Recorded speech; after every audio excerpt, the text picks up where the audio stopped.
بسم اللہ الرحمن الرحیم۔ صحیح بخاری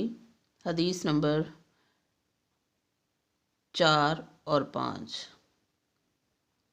بسم اللہ الرحمن الرحیم۔ قال ابن شہاب وأخبرنی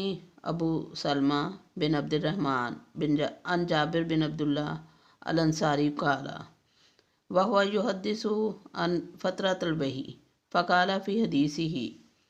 بین انا امشی اذ سمعت صوتا من السماء فرفعت بصری فاذا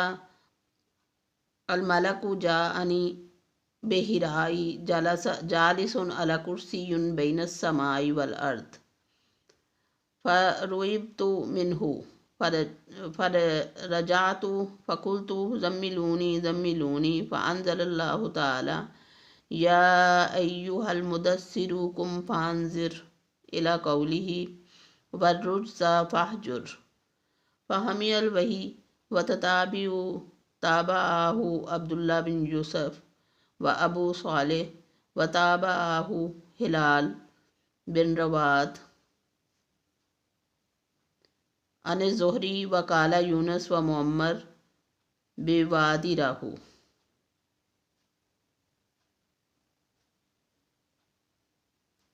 ابن شہاب کہتے ہیں کہ مجھ کو ابو سلمہ بن عبد الرحمن نے حضرت جابر بن عبداللہ انصاری رضی اللہ تعالیٰ عنہما سے یہ روایت نقل کی کہ آپ صلی اللہ علیہ وآلہ وسلم نے وحی کے رک جانے کے زمانے کے حالات بیان فرماتے ہوئے کہا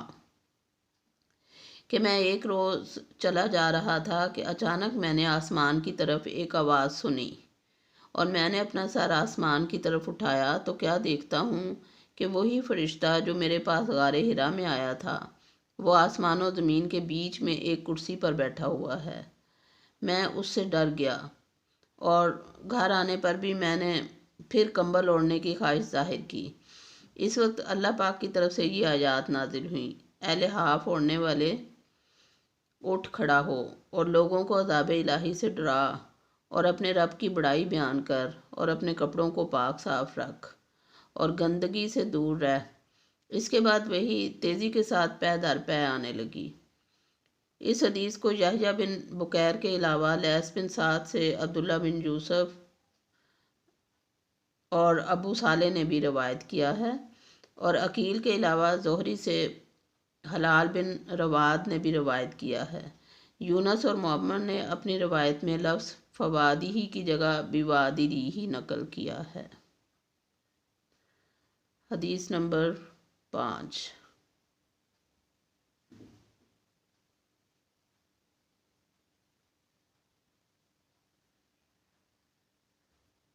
حدثنا موسیٰ بن اسماعیل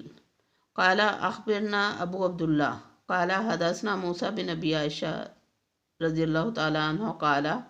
حدثنا سعید بن جبیر عن ابن عباس رضی اللہ تعالیٰ عنہ فی قوله تعالی ولا تحرک به لسانک لتعجل به قال کان رسول اللہ صلی اللہ علیہ وآلہ وسلم یعالج من التنزیل شدہ وکان مما یحرک شفتیہ فقال ابن عباس رضی اللہ تعالیٰ عنہ فإنا أحرقهما لك كما كان رسول الله يحرقهما وقال سعید انا احرقهما كما رأيت ابن عباس يحرقهما فحرك شفتيه فأنزل الله تعالى لا تحرك به لسانك لتعجل به إن علينا جمعه وقرآنه قال جمعه لك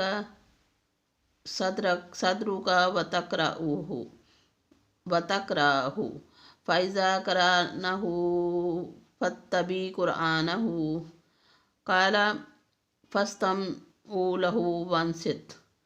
ثم إن علينا بيانه ثم إن علينا إن تقرأه فكان رسول الله صلى الله عليه وآله وسلم بعد ذلك اذا اتاه جبريل استمع فاذا انطلق جبريل قرأه النبي صلی اللہ علیہ وآلہ وسلم کما کراہو۔ ترجمہ: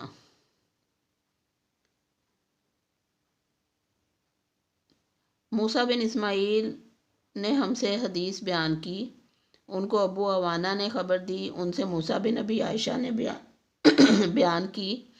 ان سے سعید بن جبیر نے، انہوں نے ابن عباس رضی اللہ تعالیٰ عنہ سے کلام الہی لا تحرک الخ کی تفسیر کے سلسلہ میں سنا کہ رسول اللہ صلی اللہ علیہ وآلہ وسلم نزول قرآن کے وقت بہت سختی محسوس فرمایا کرتے تھے، اور اس کی علامتوں میں سے ایک یہ تھی کہ یاد کرنے کے لیے آپ اپنے ہونٹوں کو ہلاتے تھے۔ ابن عباس رضی اللہ تعالیٰ عنہ نے کہا، میں اپنے ہونٹ ہلاتا ہوں جس طرح آپ صلی اللہ علیہ وآلہ وسلم ہلاتے تھے۔ سعید کہتے ہیں کہ میں بھی اپنے ہونٹ ہلاتا ہوں جس طرح ابن عباس رضی اللہ تعالیٰ عنہ کو میں نے ہلاتے دیکھا۔ پھر انہوں نے اپنے ہونٹ ہلائے۔ ابن عباس رضی اللہ تعالیٰ عنہ نے کہا، پھر یہ آیت اتری کہ اے محمد صلی اللہ علیہ وآلہ وسلم، قرآن کو جلد جلد یاد کرنے کے لیے اپنی زبان نہ ہلاؤ، اس کا جمع کر دینا اور پڑھا دینا ہمارا ذمہ ہے۔ حضرت ابن عباس رضی اللہ تعالیٰ عنہ فرماتے ہیں، یعنی قرآن آپ صلی اللہ علیہ وآلہ وسلم کے دل میں جما دینا اور پڑھا دینا ہمارے ذمہ ہے، پھر جب ہم پڑھ چکیں تو اس پڑھے ہوئے کی اتباع کرو۔ ابن عباس رضی اللہ تعالیٰ عنہ فرماتے ہیں، اس کا مطلب یہ ہے کہ آپ صلی اللہ علیہ وآلہ وسلم اس کو خاموشی کے ساتھ سنتے رہو، اس کے بعد مطلب سمجھا دینا ہمارے ذمہ ہے، پھر یقیناً یہ ہماری ذمہ داری ہے کہ آپ صلی اللہ علیہ وسلم اس کو پڑھو، یعنی اس کو محفوظ کر سکو۔ چنانچہ اس کے بعد جب آپ صلی اللہ علیہ وآلہ وسلم کے پاس حضرت جبرائیل علیہ السلام وحی لے کر آتے تو آپ صلی اللہ علیہ وآلہ وسلم توجہ سے سنتے، جب وہ چلے جاتے تو رسول اللہ صلی اللہ علیہ وآلہ وسلم اس وحی کو اسی طرح پڑھتے جس طرح حضرت جبرائیل علیہ السلام نے اسے پڑھا تھا۔ وما علینا الا البلاغ۔ اللہ حافظ۔